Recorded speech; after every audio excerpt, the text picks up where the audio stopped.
CBS Radio Mystery Theater presents...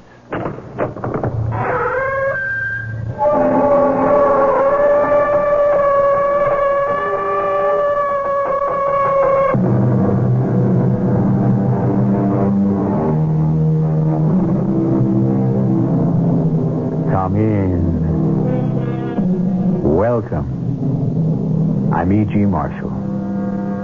Talking about marriage, Miguel Cervantes defines it as a noose.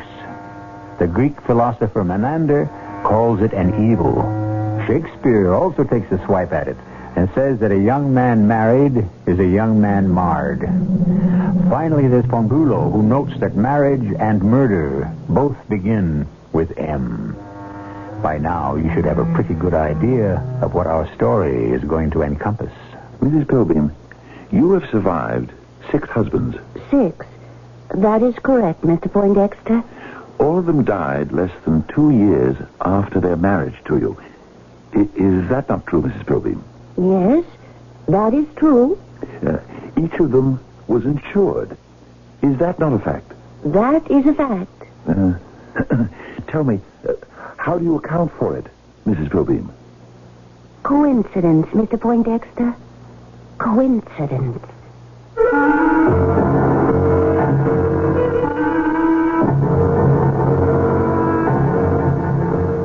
Our mystery drama, Lady Bluebeard, was written especially for the Mystery Theater by Sam Dann and stars Fred Gwynne. It is sponsored in part by Buick Motor Division and Contact, the 12-hour cold capsule. I'll be back shortly with Act 1.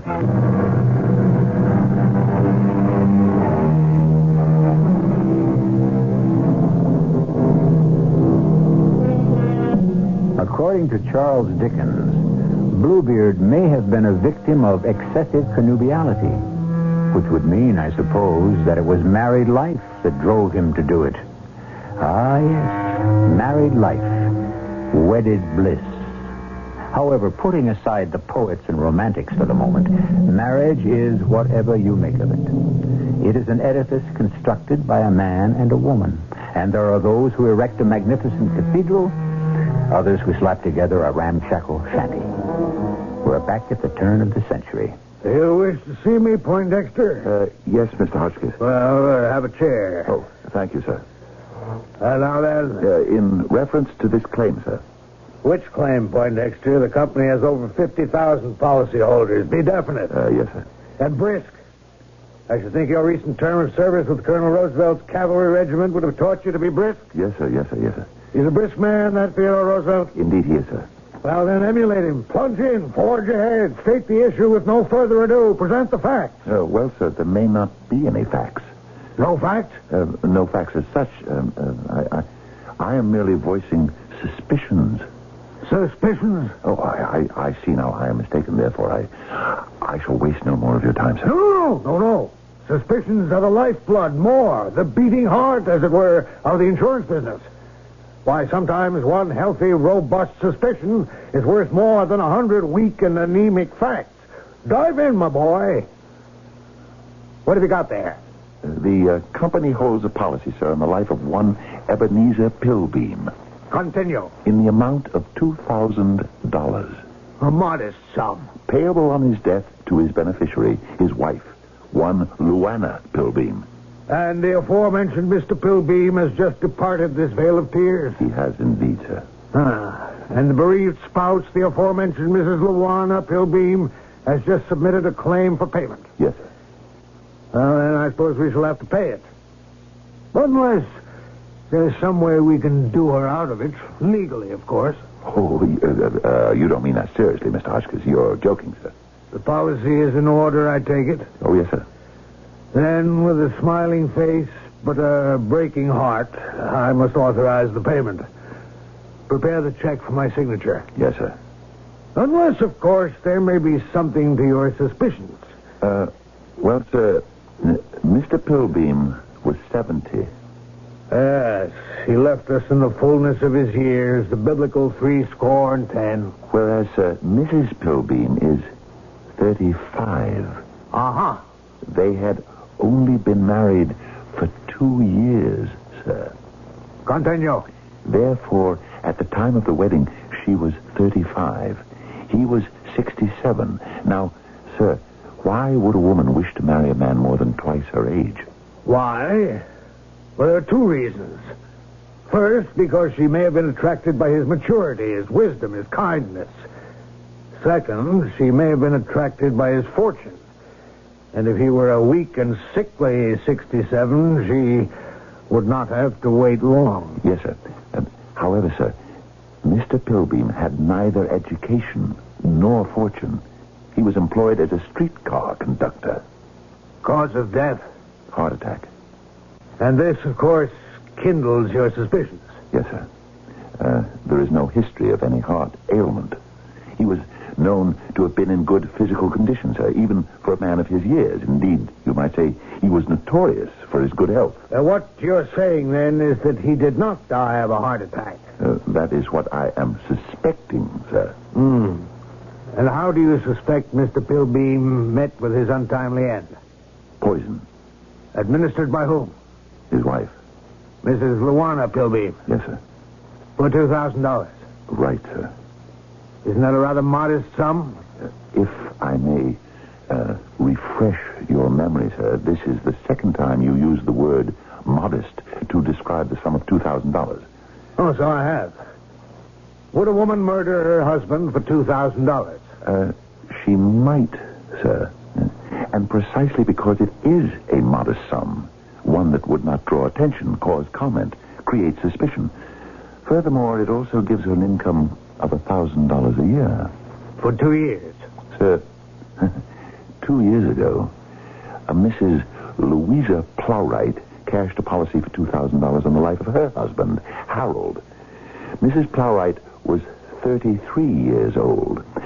4 years ago, a Mrs. Laverne Preston was paid $2,000 on the death of her husband, Percy. Mrs. Preston was 31, sir. Are you saying that Luana Pilbeam, Louisa Plowright, and Laverne Preston may be one and the same person? And 2 years before that, sir, a Mrs. Lillian Pumice collected $2,000 on the death of her husband, Leander.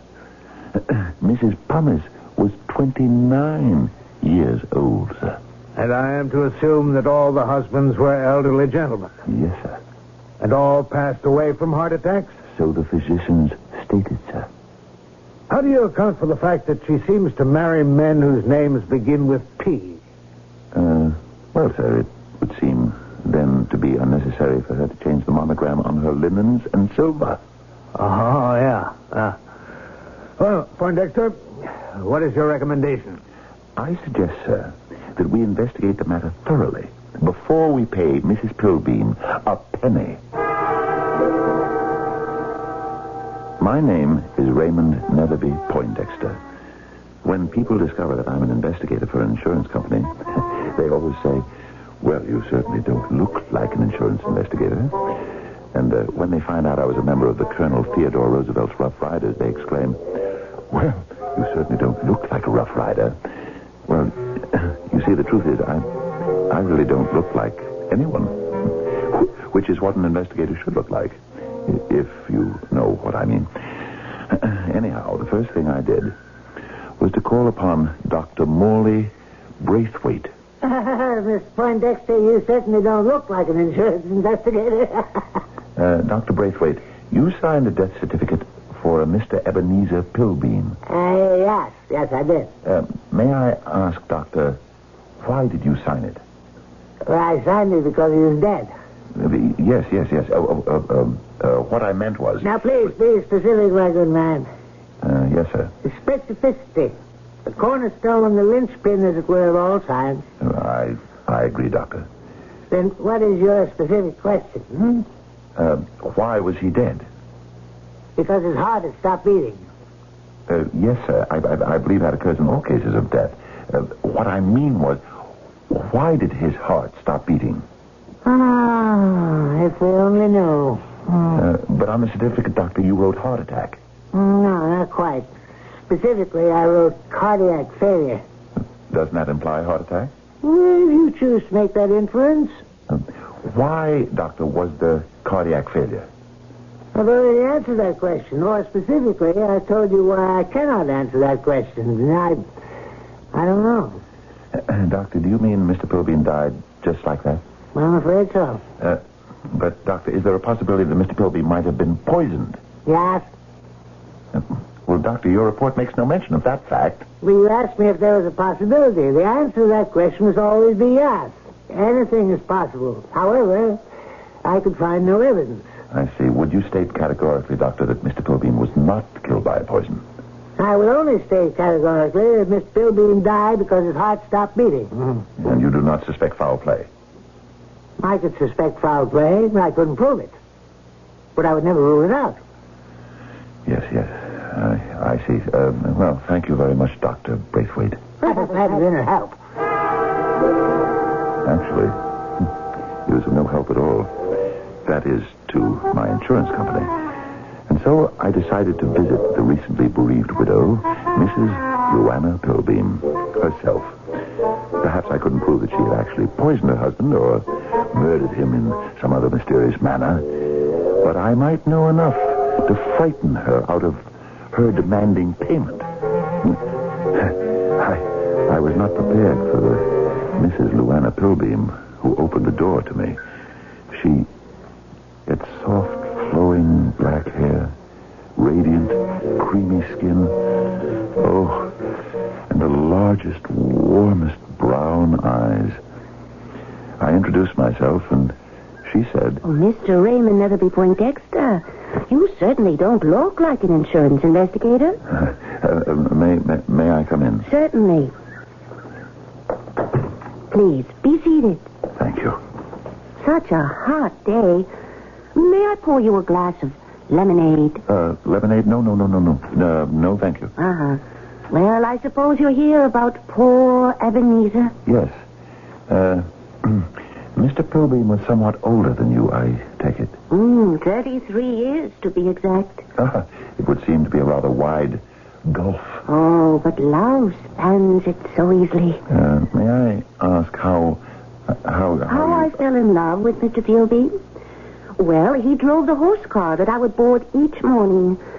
He was such a handsome gentleman. I dare say. And he cracked his whip and twirled his mustache with such panache that I lost my heart completely.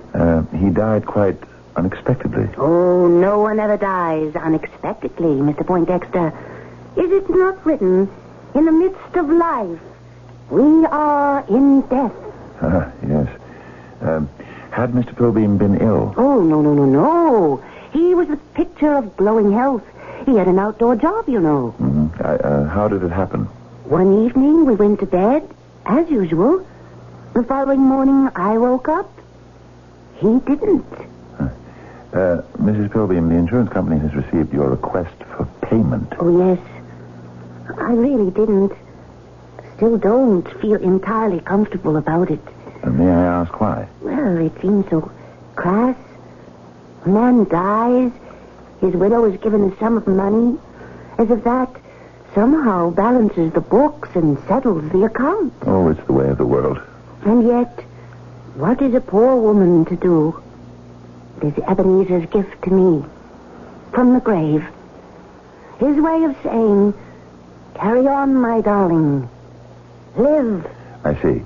You have, therefore, presented the insurance company with a claim for $2,000. Yes, I have. And no doubt you are under the impression that I have arrived here for the purpose of presenting you with the check? I would assume this would be the object of your visit. The object of my visit is to offer you a bargain. A bargain, Mr. Poindexter? Withdraw your claim. Yes? And in return, I can promise that you shall not be sent to prison.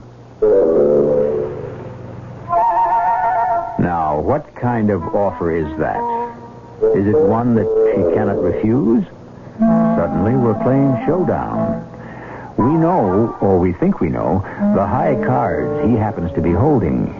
What aces does she have in her hand or up her sleeve? Wait just a few minutes, and then we shall deal you the second act.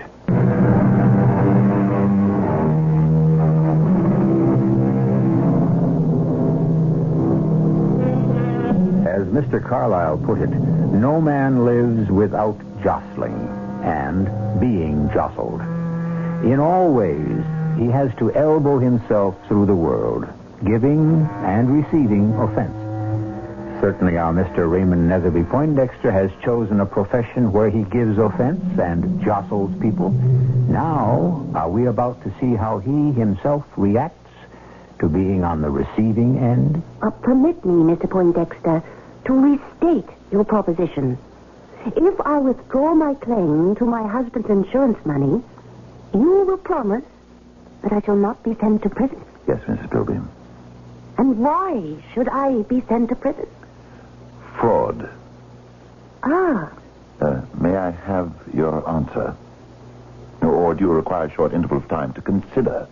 So, your name is Raymond Netherby Poindexter. A trace of Scottish ancestry there.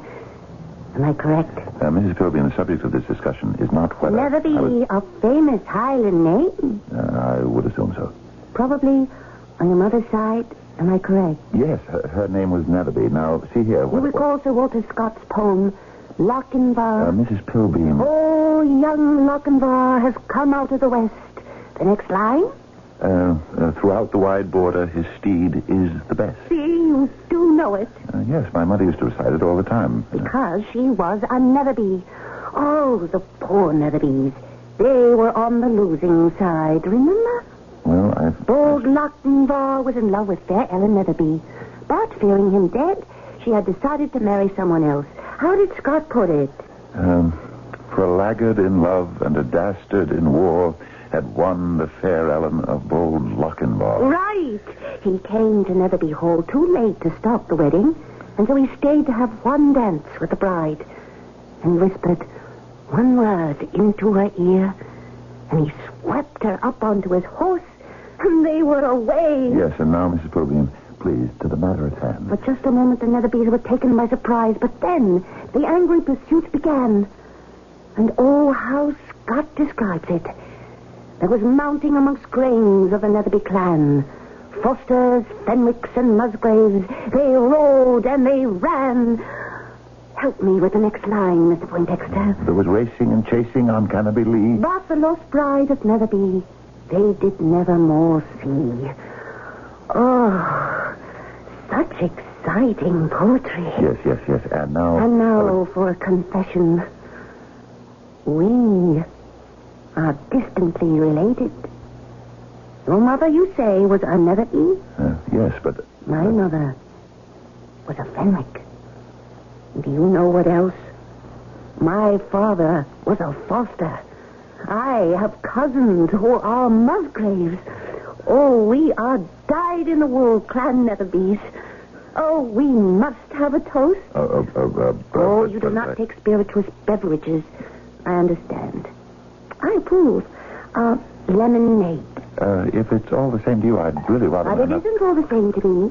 We must pledge a toast to our newly discovered relationship. The Netherbys. You don't like the lemonade? No, I do. It just seems a bit tart. Oh, well, you see, I put something in there. You put something in there? Mm-hmm. A tiny little secret ingredient of my very, very own. Really? What? Oh, no, it's no use you asking. I'll never tell. Mrs. Pilbeam, I shall not be distracted. I know your secret. My secret? You have married a series of men, and then you have proceeded to murder each of them for the insurance money. Murder? Oh, dear me. You deny it? Were you not also married to a Mr. Harold Plowright, to a Mr. Percy Preston, and to a Mr. Leander Pumice? Of course. Huh? You admit it? You left out Mr. Beauregard Parrish and also Mr. Hubert Pollard. You admit that there were others? Were there? Let me think for a moment. No, Beauregard and Hubert complete the list. Isn't it coincidental that each of the men you marry takes out an insurance policy and names you the beneficiary? Most married men who can afford it buy insurance for their wives. Yes, but most of them don't die. Oh, I must correct you. All of them die eventually. No. What I meant was they don't all die within 2 years after marriage, as all your husbands did. I have been unfortunate. Mr. Ebenezer Pilbeam should have been your 6th husband. A lady doesn't keep count. But now that you mention it, 6 would be the right number. These men were all elderly. Elderly, a relative term. Now, if I were to... No. We shall not be distracted again. We shall pursue the matter at hand. Which is? We all know what you are doing.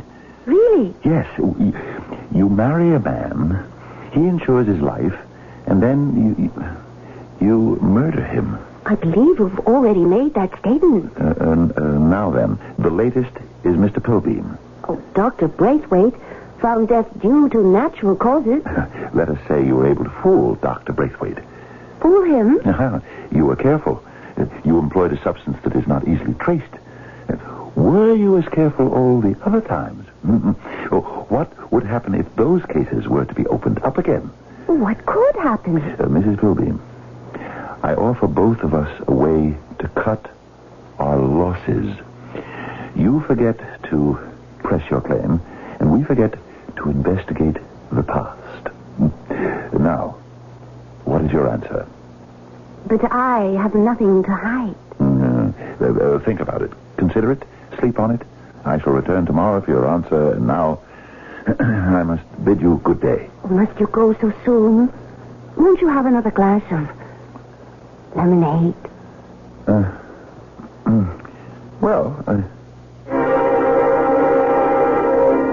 Before I could say another word, she had poured from the pitcher and refilled my glass. The lemonade, it was delicious, but it seemed to have a strange tart taste. Strange, but extremely pleasant. Delightfully different. An entirely new sensation. And she herself said... Oh, yes, I put something in it. A tiny little secret ingredient of my very own. Yes, but what was that ingredient? Why had she been so anxious to have me drink that lemonade? Was it poisoned?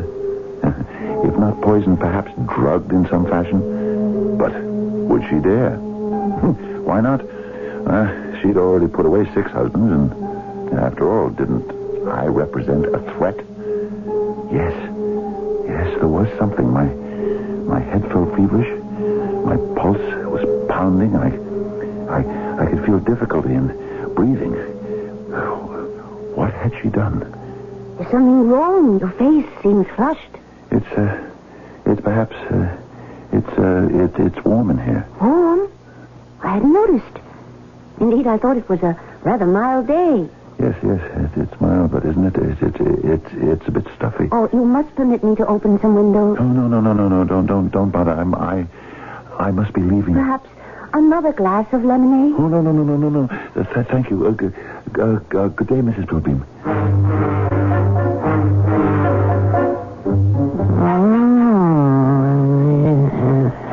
What is it, Doctor? What is it? Your face appears flushed. I can see that in the mirror. Your pulse is rapid. I can feel that, Doctor, without being told. You're feverish. It's obvious. What does that mean? It means you can be suffering from any one of a number of things. Doctor, I know what's wrong. Oh, you do? I know beyond a shadow of doubt. Well, if you know, why'd you come to me? I have been poisoned. Poisoned, you say? Yes. And these signs and symptoms are the indications. Poisoned? Yes. I've been poisoned by Mrs. Pilbeam. Mrs. Pilbeam? I was foolish enough to have consumed some glasses of lemonade in her home less than an hour ago. Poisoned, but I... Yes, Doctor, and you must save my life. Wait a minute now, my dear fellow. Have you any idea of the type of poison? How could I know that? Well, in that case, how can I treat you? Each poison requires a specific treatment. What might neutralize one could very easily aggravate the destructive effects of another. But in an hour or 2 or 3, Doctor, I could be dead. Yes, that is a possibility. In that case, we could identify the poison. Now, Yes. We will perform a post-mortem examination. But what good would that do for me? Well, from a selfish point of view, none.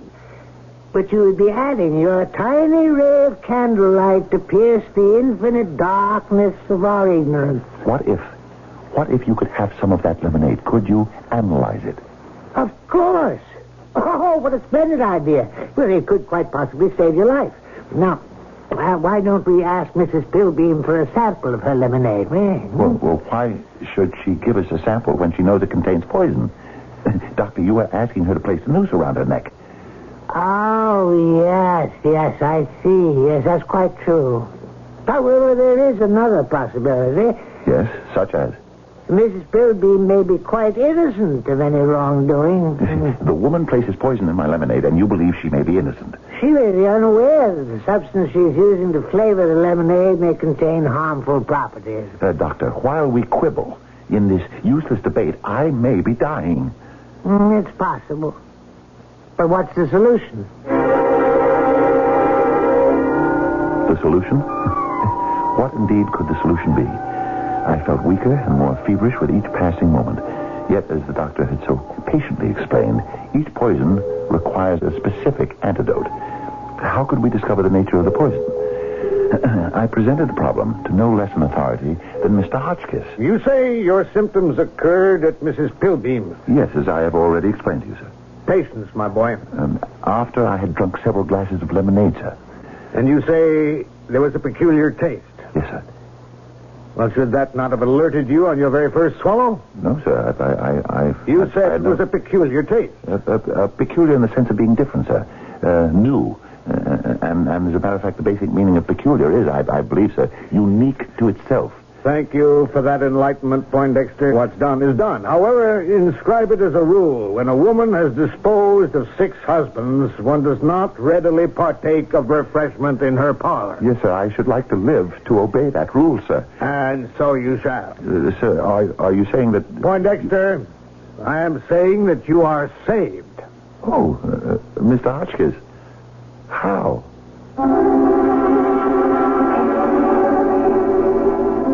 Hopefully. Here we've had this almost insoluble problem, and it turns out that there can be a very simple solution.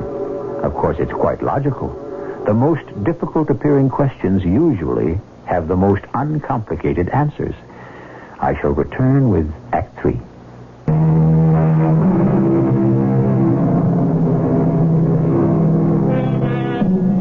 It was Titus Lucretius Carus, the Roman philosopher, who said, "What is meat and drink to one is bitter poison to another." He said it almost 2,000 years ago. And, as you can see, those arrangements are still in force. Has Luana Pilbeam discovered some strange, subtle, untraceable, fatal substance? How, Mr. Hotchkiss? Please, tell me. How am I saved? The thing is simplicity itself. You require a sample of that lemonade. Yes, sir. I thought we'd established that. And she, quite naturally, will refuse to furnish you with one. Understandably so. So there's another possibility. You might steal it. Steal it, sir? The problem will be solved. But to steal it does go against the grain, sir. Whose grain? Well, mine. Why? Mr. Hotchkiss, I was raised to despise theft. A most noble sentiment. Does your parents credit? And so, therefore, I could never see my way But is this stealing in the traditional sense? Well, You do not seek to enrich yourself. that's true. And besides, the woman is attempting to murder you. Yes? So, therefore, you may proceed with a clear conscience. I would. Yes, that's true. But suppose I'm caught, sir. Caught? And suppose someone were to see me and call the police. A possibility. Or suppose she were to discover me in the act. Another possibility. But even so, I have nothing to fear. Of course not. I could say, sir, I had not intended to rob the house of any valuables. I was there in the line of duty. I beg your pardon? Yes, and I had been advised by my employer to steal the lemonade. But you were not so advised, Poindexter. Didn't you just tell me to steal the lemonade? I I would suggest such an illegal, reprehensible act. But, sir, you just... Oh, now no, my boy, no. We were merely discussing possibilities. There are an infinite number of these. I hold no particular brief for any of them. But, sir, if the police ask me why... You will have to get out of it as best you can. For if the police ask me, I shall deny completely any responsibility. But, Mr. Hotchkiss... My boy, use your head. Keep your wits. There's no reason why you should be caught. And besides, it's your only chance.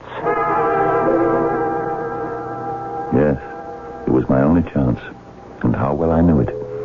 And so that very evening, I waited till all was quiet and dark. I made my way to Luana Pilbeam's home. The doors were locked, but fortunately I found a partially open window in the rear of the house. I was able to make my way inside. And there I was in the kitchen. I found the icebox and the pitcher of lemonade.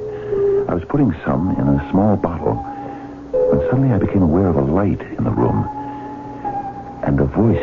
Why, it's Mr. Poindexter. Mr. Raymond Netherby Poindexter. Oh, Mrs. Pilbeam. You're having some lemonade, I see. Yes, I must apologize for this intrusion. You see, the lemonade was so delicious, I simply had to have some more. Yes, and so I did not wish to disturb you at this hour. Therefore, you must forgive me. But there need be no forgiveness when there is no offense. Oh, that is most generous. Are you taking some home with you, I see? Yes, in the event that I should have an uncontrollable urge. Oh, please, take some more. Oh, no. I should not wish to impose. I have a sudden desire for a glass myself. Please join me. Oh, but really, I do so hate to imbibe alone. I've always been a very social person, but you see, being a widow, one loses so many of one's friends. I'm sure you must have many. Oh, not really. One becomes a fifth wheel. Here, a nice, tall, cool glass. A nice, tall, cool glass. One that contained the poison or the drug or whatever it was.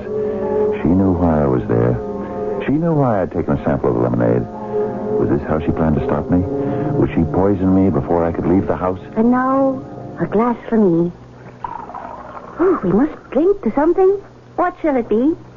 Well, Of course, to Clan Netherby, the Highland Pride. To Clan Netherby.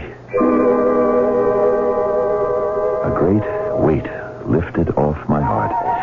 The lemonade could not be poisoned. Not if she was going to drink some herself. It came from the same pitcher she had used earlier in the day. It was half full, which meant it was the same lemonade. Oh, what a relief. But, then the weight fell on me again. Of course, she was drinking the same lemonade.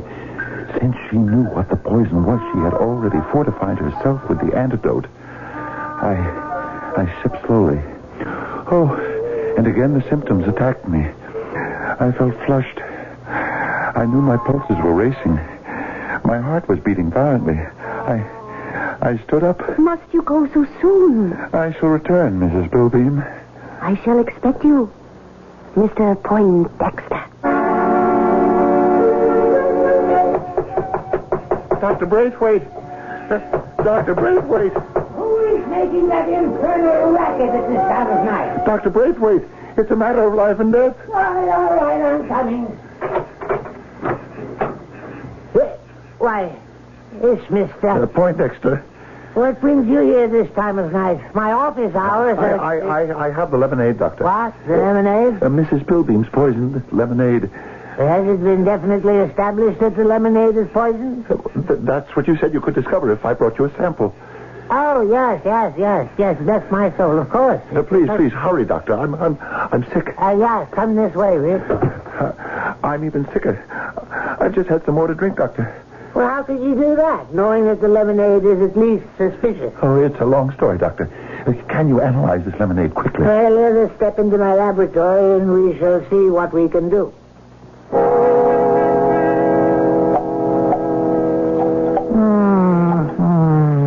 It's remarkable, yes. Have you discovered anything, Doctor? And now we apply heat, and we...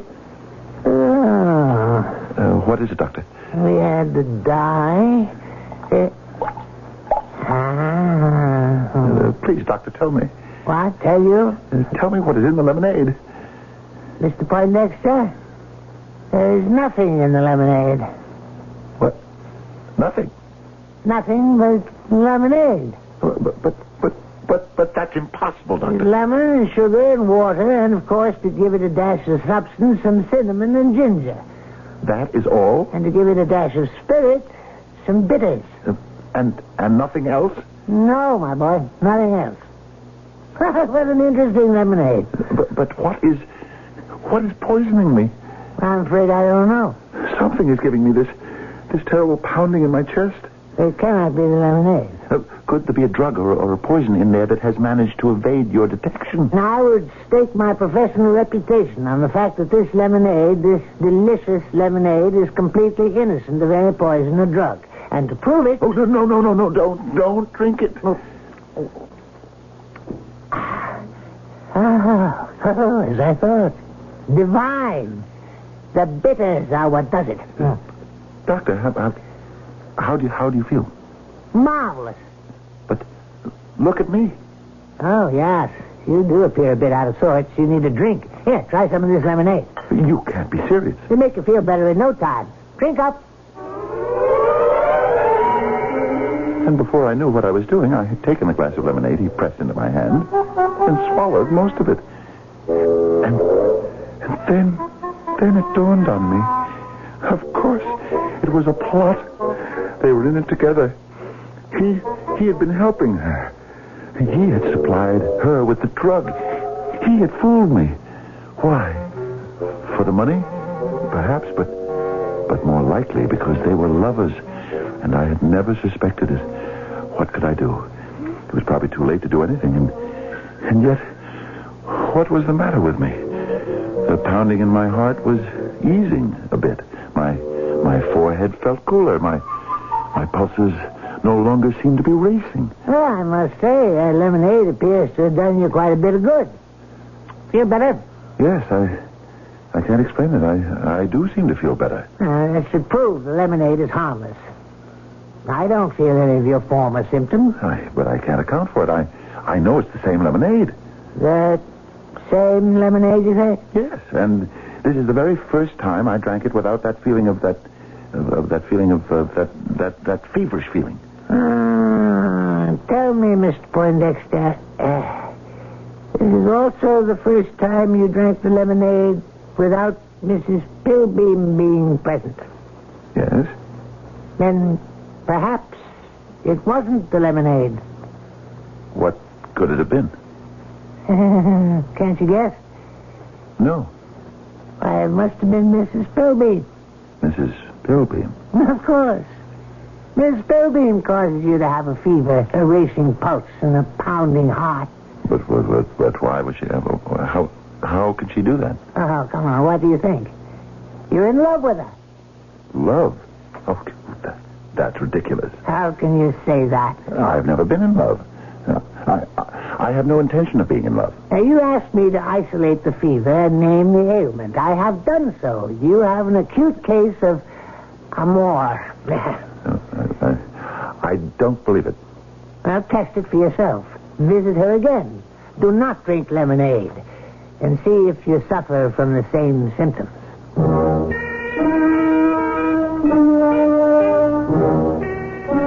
A glass of lemonade, Mr. Poindexter? No. I must refuse. Steadfastly. Oh, is something wrong, Mr. Poindexter? You seem flushed. Is it warm in here? Mrs. Pilbeam, my heart, it is pounding very hard. Oh, Mr. Poindexter, why? I have a weakness. My heart is not of the strongest. Oh, but you appear in such robust health. Can you forgive me for those evil things I said about you? I've long since forgotten them. You see, I know the secret ingredient you put into the lemonade. And I know why Dr. Braithwaite couldn't find it. Only I could find it. Only you? Only me. And Mr. Pollard. And Mr. Parrish. And Mr. Pumice. And Mr. Preston. And Mr. Plowright. And Mr. Pilbeam. We all discovered it. We knew what it is. Do you, Mr. Poindexter? And so do you. It is love. Love. Yes. Love. Delightful, delirious love.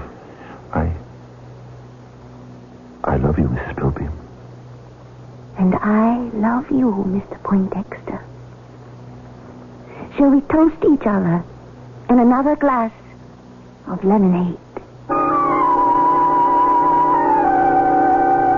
Was it in her eyes, or was it a secret drug in the lemonade? Was she a warm, wonderful woman, or a scheming murderess? The fact is, she had killed 6 husbands. Perhaps she had killed them with love.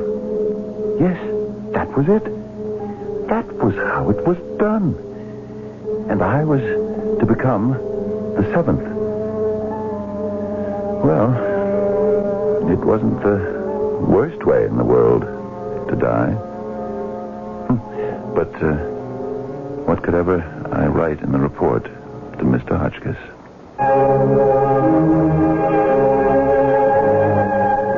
Dear Mr. Hotchkiss, this is to inform you that I intend to marry a woman who has collected insurance money on 6 dead husbands. If I become the 7th, please pay her the value of the policy. I shall have died happily. Well, that's what we would have written in our report.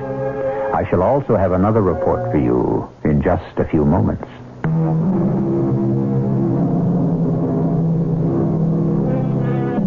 Our final text for this day comes from the poet Longus, who in the 3rd century wrote, "There was never any yet that wholly could escape love, and never shall there be any as long as beauty shall be and as long as eyes can see." Since it's in the cards for everyone to fall in love, you should be well advised to be careful whom you fall in love with. I'm sure you'll pay no attention to this advice, since the poet also said that love and folly go hand in hand. Our cast included Fred Gwynne, Marian Haley, and Robert Dryden. The entire production was under the direction of Hyman Brown. And now, a preview of our next tale. I'm scared. Oh, what? Read it this way. The guy really is the boy from down there, old Nick, or makes out to be. How could he touch you? You don't believe in all that junk, do you? When it comes we have to lay it on the line, I don't know. Come on, Manuela. We were brought up right. We go to early mass every day. And all the high masses, we can make holidays. We confess. Do we believe all the way? I don't know. Suddenly I'm scared I made a deal for the best part of me. Just because I wanted to be top dog in the circus. Maybe you shouldn't fly tonight. I think what you need is a good rest. Maybe some aspirin. No, I'll fly. But after I'm going to have a talk with the man. Get my head straightened out. I just realized it. My whole life is riding on just how real Diavolo is. This is E.G. Marshall inviting you to return to our Mystery Theater for another adventure in the macabre. Until next time, pleasant dreams.